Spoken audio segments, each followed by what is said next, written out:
Hydrogen and its compounds. You know, hydrogen is placed in the first period as well as in the seventh period, along with alkali metals lithium, sodium, potassium, etc., and fluorine, chlorine, bromine, iodine. In Mendeleev's classification, hydrogen is placed both in the first and the seventh periods because hydrogen resemblances some of the properties of alkali metals as well as some of the properties of halogens. Like alkali metals form Li plus, Na plus, K plus, hydrogen also forms H plus, and like halogens are F2, Cl2, Br2. Hydrogen is also diatomic gas. It is a gas, it is diatomic. So it has some similarities along with alkali metals and along with halogens also. Therefore, in the modern periodic table, hydrogen is neither placed in the first group or the seventh group. It is kept separately. Hydrogen belongs to a block of itself. You can say it is H block.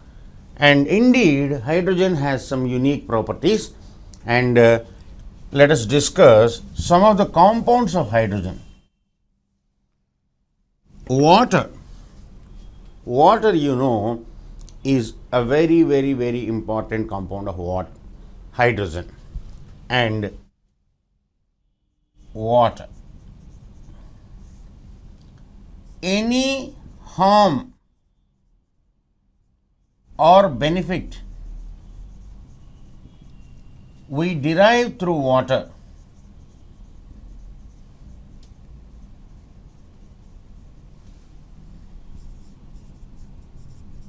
is due to soluble substances only.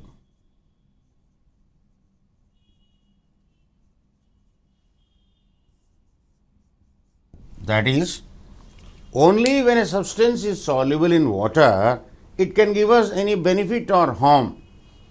For example, if glucose is not soluble in water, there is no point in adding water and glucose and then drinking, because glucose remains at the bottom and you don't get any energy. Okay, therefore, if a substance is not soluble, once again it cannot cause even any damage to the body. Therefore, any harm or benefit we derive through water is due to soluble substances only. Assuming potassium cyanide is not soluble in water, say, if it is not soluble, you can safely add potassium cyanide to water and drink it, because potassium cyanide doesn't produce potassium ions and cyanide ions will not be able to interact with the human system. Therefore, any harm or benefit we derive through water, we get through water, is due to soluble substances only. Basing on this idea, we look at some of the properties water can have. Look here. Hard water. Hard water. Water that does not give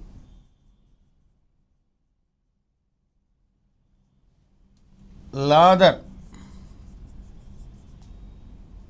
froth, foam, all three mean the same. Lather or froth or foam. Water that does not give lather, froth or foam with water is said to be hard water. So, hard water does not give lather, froth, foam with soap. With soap. When soap is added, you don't get any froth. Water that does not give lather, froth, foam with soap is called hard water. Now, who is responsible for this hardness? Let us see. Bicarbonates,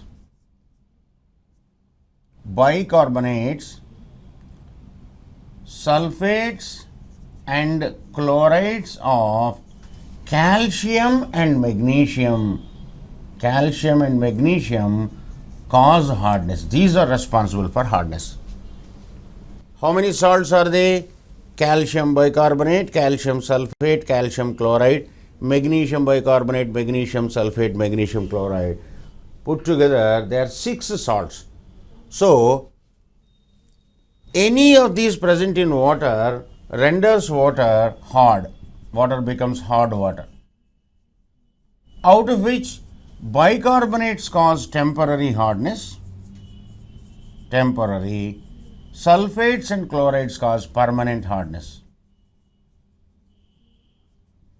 What do you mean by temporary hardness? Doesn't mean that it will be removed in 5 minutes. It is only temporary. It is not like that.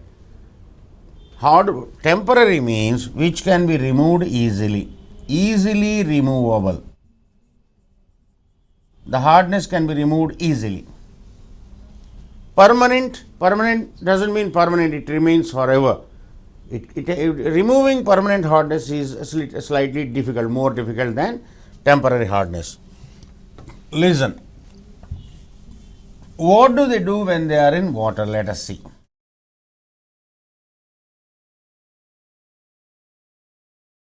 Dirt which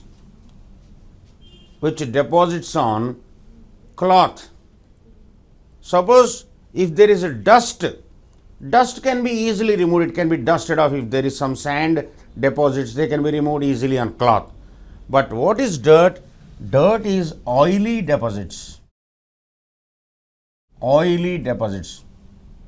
Dirty cloth will have some oil on that. So, dirt and water, that is oil and water, do not mix with each other. Oil and water do not mix with each other.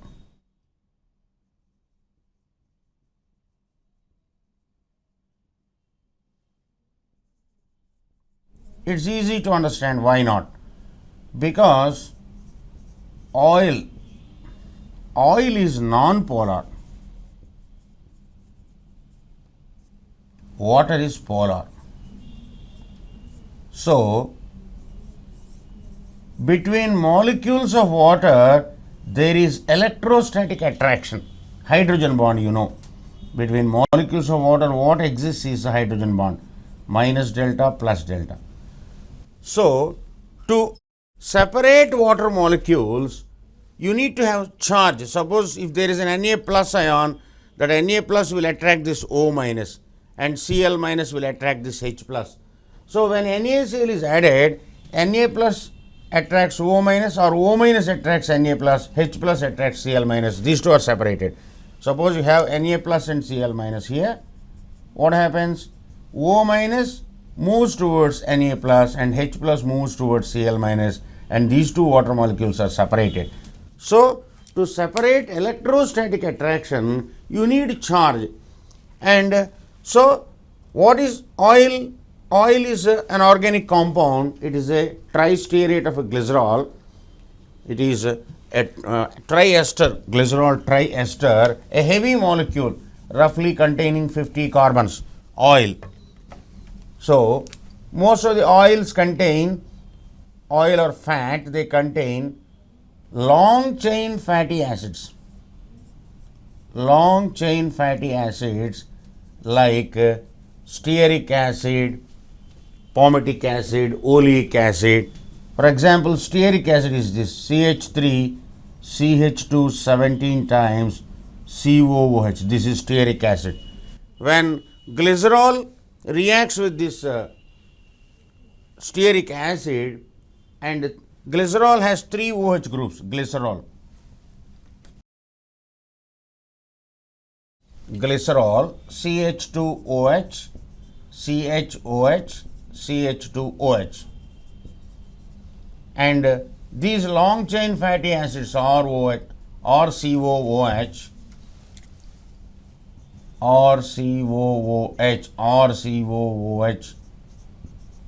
each containing roughly 17-18 carbons, RCOOH. What happens? HOH. what you get is called ester. Alcohol plus acid, what you get is called an ester, and this is in fact a triester because you have 3 ester molecules.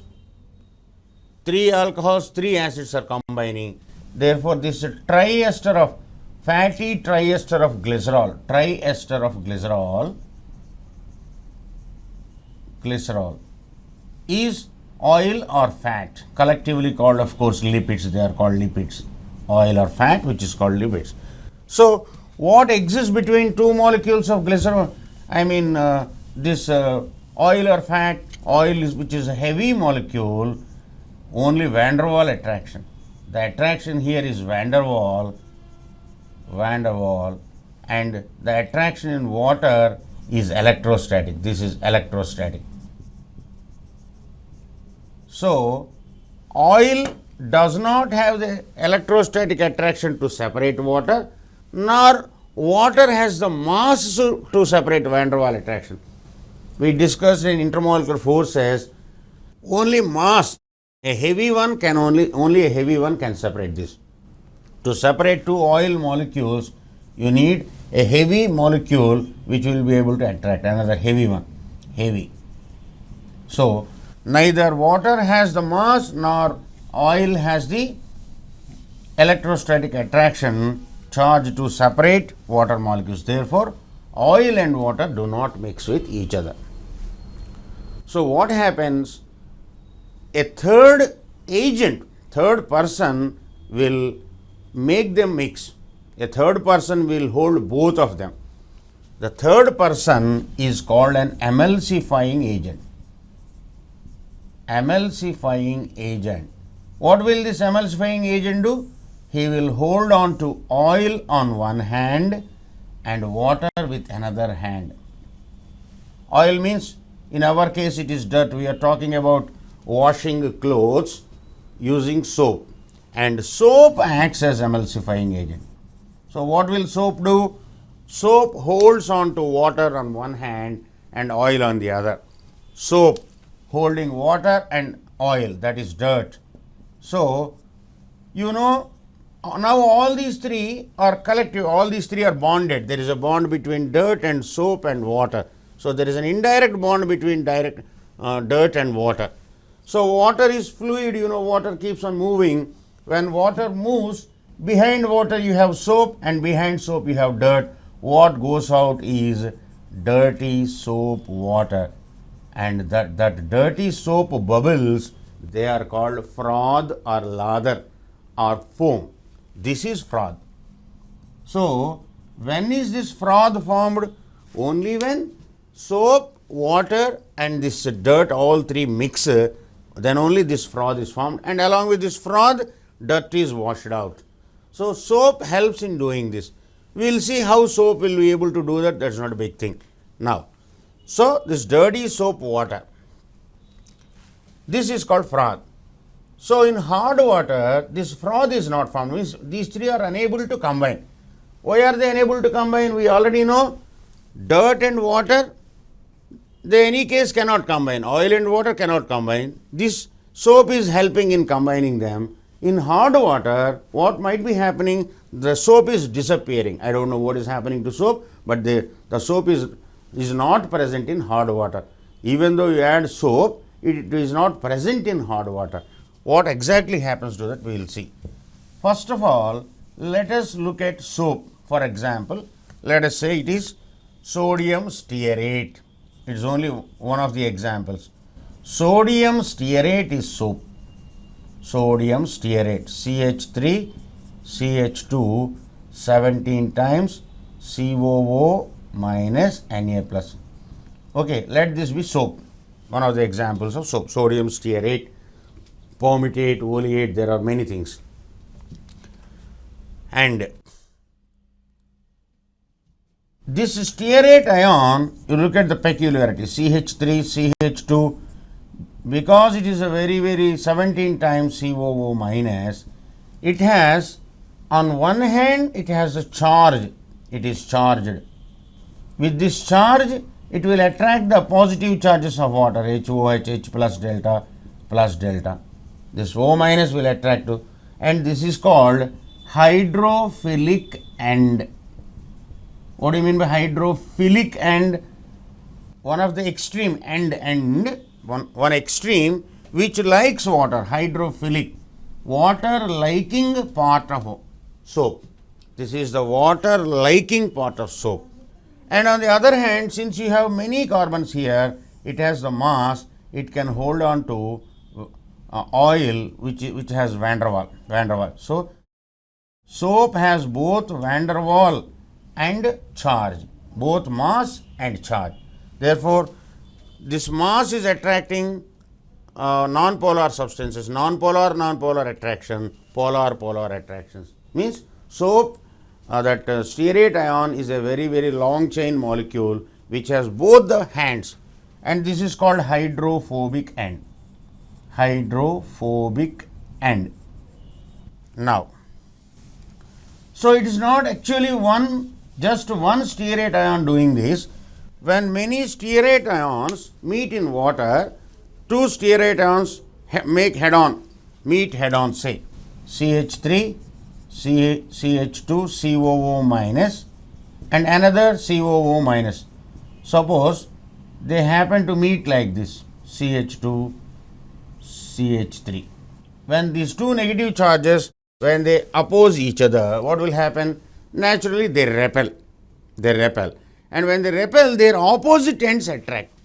These two repel, no doubt, but the opposite ends start accumulating. CH2, COO minus, another CH3, COO minus, another CH3, COO minus, another CH3, COO minus. Nearly 60-70 of them gather like this. 60 to 70. 60-70 stearate ions form a big group which is called a micelle. This is called soap micelle. So it is not exactly one stearate ion that is attracting, a group of stearate ions which may contain 60 to 70 stearate ions like this. Now this dirt is attracted to the center. Dirt goes to the center, and water is on the periphery. Water is on the circumference periphery. So now, since water has hydrogen bonding, you see a thin film of thin layer of water, and that's why you see that as a bubble. So water is scattered, the negative charges are scattered because of repulsion. Why are the negative charges like this, like spokes of a wheel to different directions? Because of repulsion. And why are the opposite ends, these ends, hydrophobic ends, these ends, why did they come close? Because of van der Waals attraction. You have attraction here and repulsion here, and mass here, charge here. Mass is there at the center of the bubble, mass is concentrated at the center of the bubble, and charge is towards the end of the bubble. Therefore, water is at the end, and now here you have dirt got attracted. Means literally this group of stearate ions literally pulls dirt out of cloth. Whatever dirt is there, it is literally pulling it out using force. The dirt is pulled out. Okay. So this is the action of soap. So now what exactly is soap? Stearate ion. So when sodium stearate is added to water, that should be soluble first and produce stearate ions. Then stearate ions repel each other, and then they form this group called micelle. Okay. Hard water containing calcium and magnesium ions. Hard water which contains calcium and magnesium ions, when added to stearate ions, sodium stearate or potassium stearate, there are many. You can use any long chain fatty acid. I repeat, you need to have a minimum of 12 to 17 carbons, because it should be heavy enough. When they accumulate, you should get some mass, and that mass only will be able to attract oil. Therefore, hard water stearate ion, this calcium stearate is formed.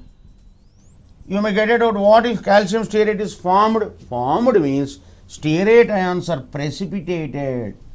Soap, now stearate ions, they are no longer in water. When you add soap to hot water, all the soap gets precipitated and forms a scum, what you call scum, that useless material is formed. So, stearate ions, when they are present in water, they are any good to us, but when they are precipitated, they are not good. Therefore, calcium stearate, magnesium stearate, both of them, because they are not soluble in water, they don't produce stearate ions. Once stearate ions are not there, soap is not there. So, even though you have added stearate, that is precipitated. Whereas in normal water, stearate ion is soluble and then okay. So why do we mention only those 6 salts responsible? Look here. Why doesn't potassium chloride cause hardness? KCl doesn't cause hardness. Why not? KCl doesn't cause hardness. Calcium chloride causes hardness, but KCl doesn't cause hardness. Why? You know, K plus ions do not precipitate stearate. Potassium stearate is soluble. Potassium stearate is soluble in water. Therefore, there is no harm with potassium. And why didn't I mention calcium carbonate or magnesium carbonate? Calcium carbonate doesn't cause hardness. Doesn't cause hardness. Why doesn't that cause hardness? Calcium carbonate cannot cause hardness because calcium carbonate itself is not soluble, because it is insoluble. Calcium carbonate doesn't produce calcium ions which might kill stearate ions. So, you don't have calcium ions here. So, once again, if a substance is insoluble, that will not damage us. Calcium carbonate doesn't cause hardness. Calcium bicarbonate causes. Okay. So, calcium. Then, calcium oxalate. Calcium oxalate doesn't cause hardness. I didn't mention calcium oxalate. Why not? Calcium oxalate is soluble. Calcium oxalate produces calcium ions, and calcium ions eventually will precipitate stearate. But why didn't we mention calcium oxalate? That calcium oxalate is not present in water bodies. It should be in nature first. If it is present in water bodies, then that will react with soap and may or may not precipitate. So, what are the 3 qualities necessary to cause hardness? Naturally occurring, it should be present in nature. Naturally occurring soluble substances. It should occur in nature, it should be soluble, naturally occurring soluble substances that precipitate stearate ions. Soluble substances which produce ions that precipitate stearate ions cause hardness. So, there are 3 conditions. KCl doesn't cause hardness because K plus doesn't precipitate stearate ions. CaCO3 doesn't cause hardness because it is not soluble. Calcium oxalate doesn't cause hardness because it is not present in nature. It is not naturally, it is not in nature, it is not soluble, it doesn't precipitate stearate ions.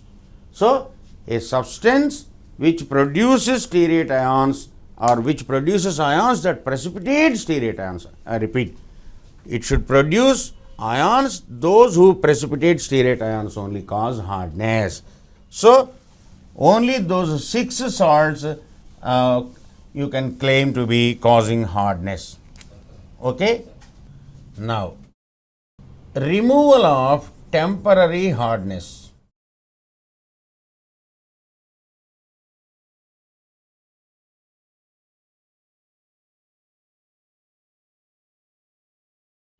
A simple procedure.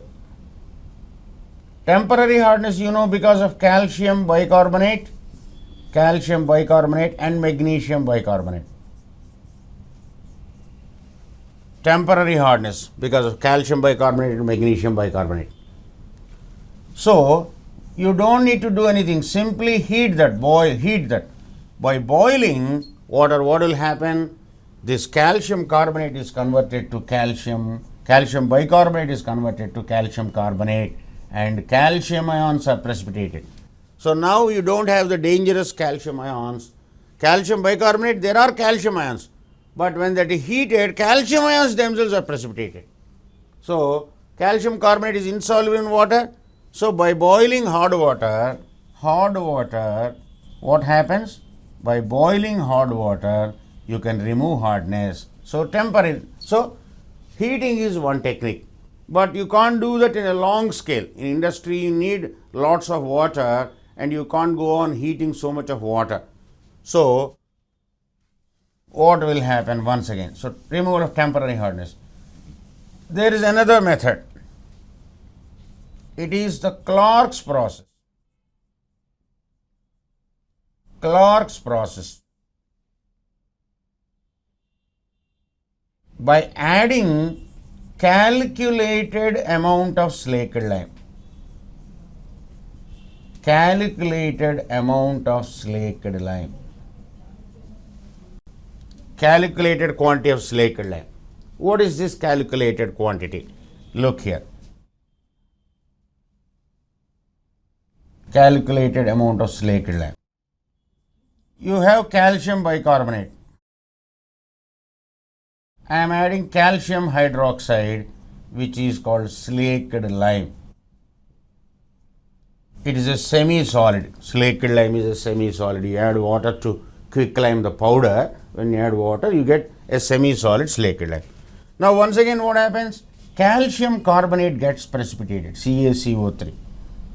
This Ca and CO3, this is Ca and again in CO3, 2 CaCO3. You have 2 hydrogens here and 2 OH here. You get 2 H2O. So now hardness is gone. How? Calcium ions are precipitated. So in both the processes, we have precipitated calcium ions. Here is a warning. You should add calculated amount. Means if you take 1 mole of this, you have to take only exactly 1 mole. What happens when excess is taken? When excess is taken, excess makes it permanent hardness. Excess slaked lime makes hardness permanent.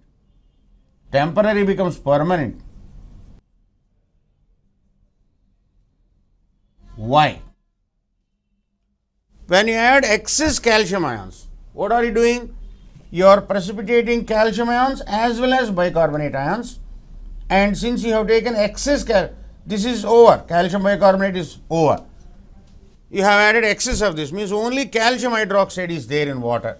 So earlier in temporary hot water, you have both calcium ions and bicarbonate ions. Temporary hot water contains both calcium ions and bicarbonate ions. Temporary. So what can you do? By heating this, by heating, what happens? Bicarbonate is converted to carbonate, and this carbonate will precipitate calcium. Calcium carbonate is precipitated. So when bicarbonate ions are present, it was easy for me to convert them to carbonate and then make calcium ions precipitate, to precipitate calcium ions. So what are you doing by adding excess? All calcium bicarbonate is gone, and now I have only calcium ions in water, no bicarbonate ions. So earlier when bicarbonate was there, by heating bicarbonate I got carbonate, carbonate precipitates calcium. Now, so calcium ions are dangerous in the sense calcium ions cause hardness. Calcium ions are dangerous, but less dangerous in presence of bicarbonate ions, because when heated, calcium gets precipitated. So you should not add excess. So excess, what will it make? Now you only have calcium ions. Now you need a different procedure to remove that hardness. So removal of temporary hardness, boiling. So what is it you should do? Precipitate calcium ions. What is the ultimate goal? Precipitate calcium ions. Now, permutate process. This is for permanent hardness, removal of permanent hardness. Removal of permanent hardness. Permutates process.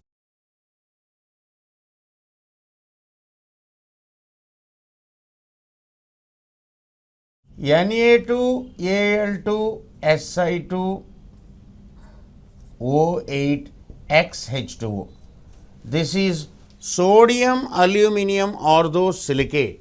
This is a naturally occurring earthy formation, something like stone.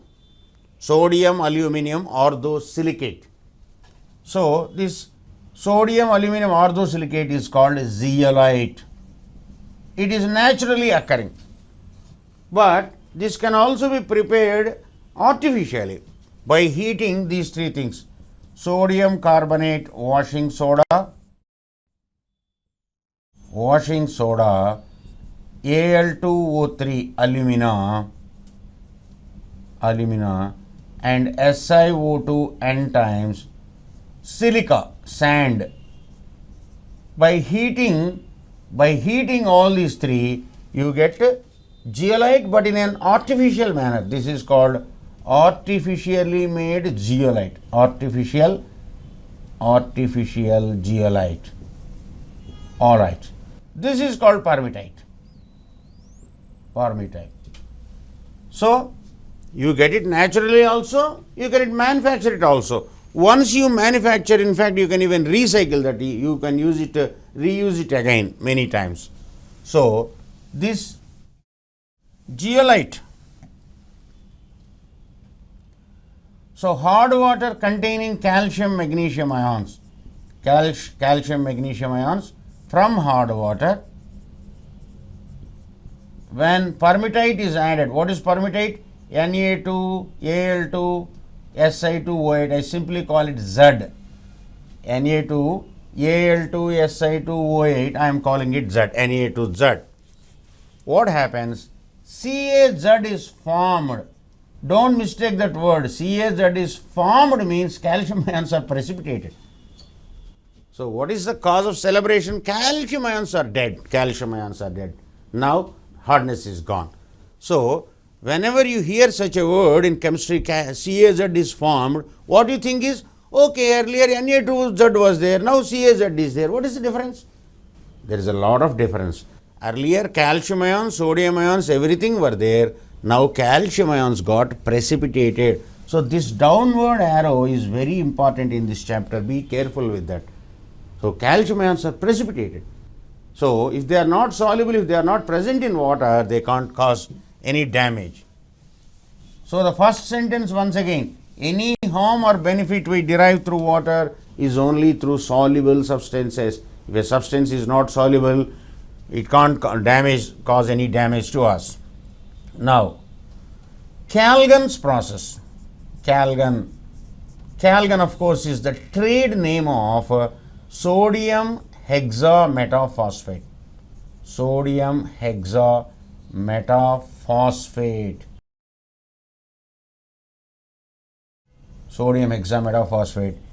NaPO3 6 times.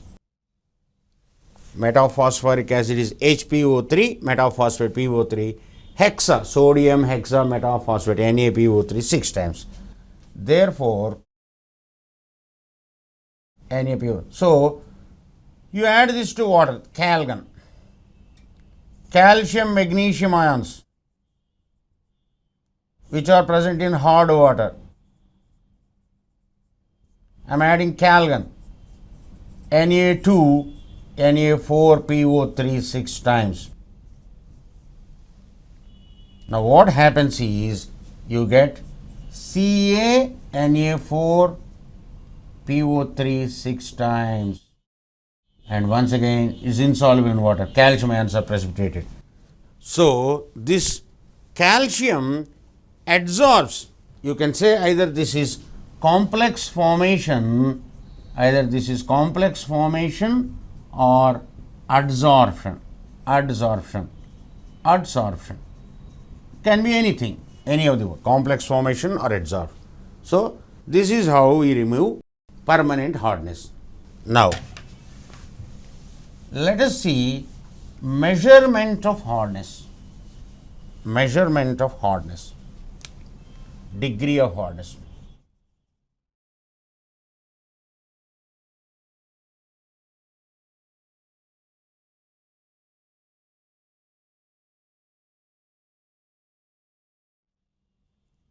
measurement of hardness.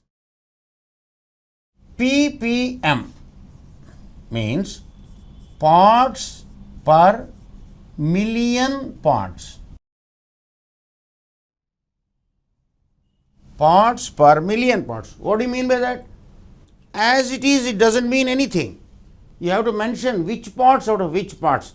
For example, 1,000 people, that part is people, 1,000 people per million people. A population of 1,000 in a population of million, a total of million people. So, replace this part with anything. Okay, you can say 1,000 tube lights per million tube lights. So, ppm as it is has no meaning. ppm by mass or ppm by weight means, ppm by weight means x ppm means x gram per million gram. X gram per million gram. So, what we should now do is, you have to measure how much of that salt is present in million gram. How many grams are present in million gram? Okay, ppm, for which there is a simple technique. 10 power 6 gram, which is also million gram, or 1000 kg. Water, 10 power 6 gram or million gram or 1000 kg water. All three are one and the same. 1000 kilogram, 10 power 6 gram. If it contains x gram calcium carbonate equivalents,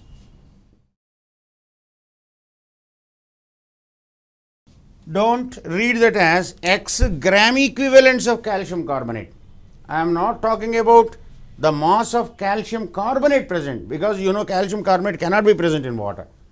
It is x gram calcium carbonate equivalents, means whatever salt, the equivalents of the salt and the calcium carbonate equivalents are equal. Why is it measured in calcium carbonate equivalents? Because there are 6 salts that can cause hardness. Sometimes you may have more than 1 or 2 salts there, more than 1, more than 2, more than 3 salts can be there. Therefore, you cannot express hardness in terms of a bicarbonate, in terms of sulfate, or in terms of someone in particular. Therefore, it is collectively mentioned. So, you convert everything to calcium carbonate equivalents now. So, x gram calcium carbonate equivalents, hardness is said to be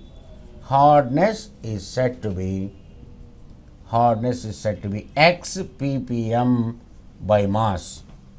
Or simply, when the number is, the mass of water given is in grams, you just go to 1 kilogram. 1 kilogram water,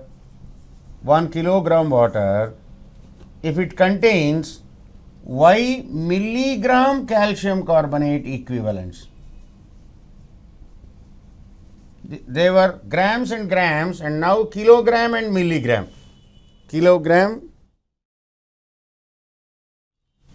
and milligram. So, once again ratio kilo versus milli is 10 power 6. So, 1 kilogram contains y milligram calcium carbonate equivalents. The hardness is said to be y ppm. So, what you need to do is find the equivalents of a salt and find the mass of that many equivalents of calcium carbonate. Suppose if 1 equivalent of calcium bicarbonate present, you call it 100 in terms of calcium carbonate. Now, first of all, let us look at the molecular weights of the 6 salts. Calcium bicarbonate 162.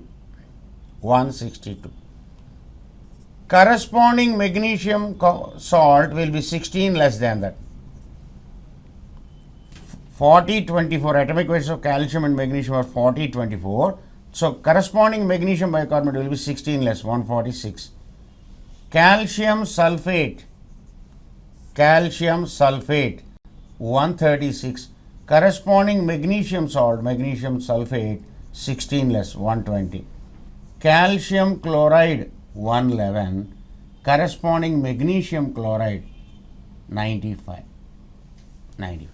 So any of these is equivalent to 100 when it comes to calcium carbonate. So if you say 162 gram by calcium bicarbonate, that is, if the same equivalence of calcium carbonate is present, it is 100 gram. 162 grams will be called 100. 146 will be called 100. 136 of calcium sulfate will be called 100.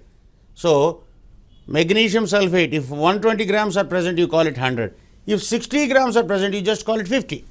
So the equivalence of magnesium sulfate will be the equivalence of calcium carbonate and find the mass. So x gram calcium carbonate equivalence after converting the language to calcium bicarbonate.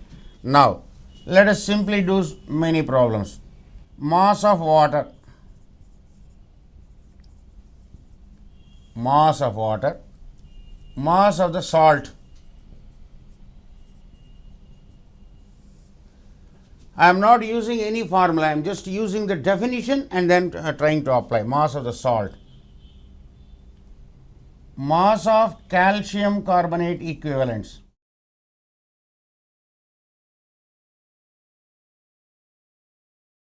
And hardness in ppm.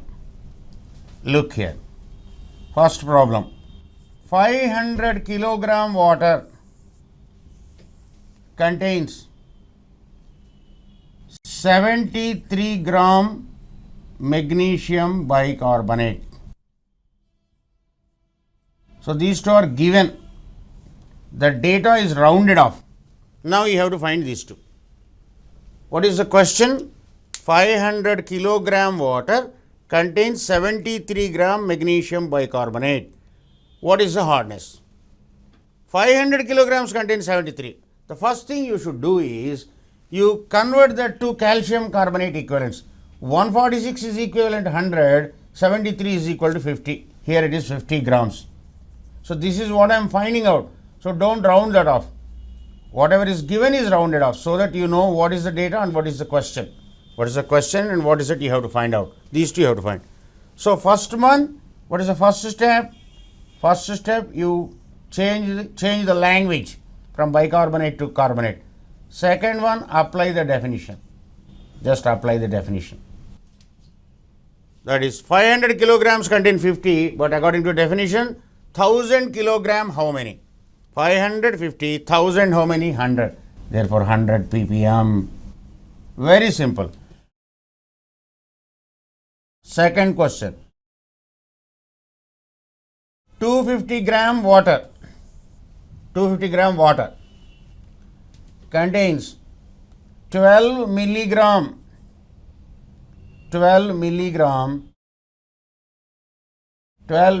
magnesium sulfate. Find hardness. 12 milligram magnesium sulfate. So it is 12 milligram. 120 is equal to 100. 12 is equal to 10. It will be 10 milligram. 10 milligram. But this 10 milligram and 12 milligram, they are present in 250 grams water. 250 gram. But according to the definition, 1000 gram how much? 250, 10, 1000, 40. 40 ppm. Like this you can solve any number of problems just in one line.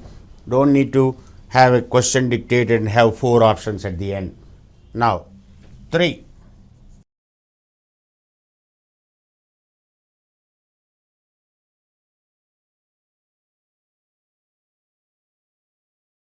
(250 kg water). Hardness is 200 ppm. And the hardness is due to, say, calcium bicarbonate. Find the mass of, you find this. 250 kilogram, 200 ppm. What do you mean by 200 ppm? 1000 kilogram, 200 grams. 1000 kilogram, 200 gram, that to calcium carbonate equivalents. In 1000 kilogram, if you have 200, grams of calcium carbonate equivalents, you call it 200 ppm. What is the definition? 1000 kg water contains 1000 kg water. 1000 kg water contains X gram calcium carbonate equivalents. Then the hardness is said to be X ppm. So when the hardness is 200 ppm, then the hardness is 200 ppm. Sorry, X ppm. In this case, X ppm. So 200 ppm means 200 gram calcium carbonate. 200 gram calcium carbonate in 1000 kilogram water. 1000 kilogram, 200 gram. But this is not 1000 kilogram. 1000, 200, 250 how much? 50 gram. But 50 gram calcium carbonate, how much of calcium bicarbonate that is equivalent to? 100, 162, 50, 81. So the mass of calcium bicarbonate present is 81. Without using even paper, pen and formula, you can solve questions like that. So initially it's very difficult, but after practice for 5-10 minutes, you will get concrete command over this concept of hardness of water, measurement of hardness. Just we are finding something in million gram, ppm, that's all. That is measurement of hardness. That's all about hard water.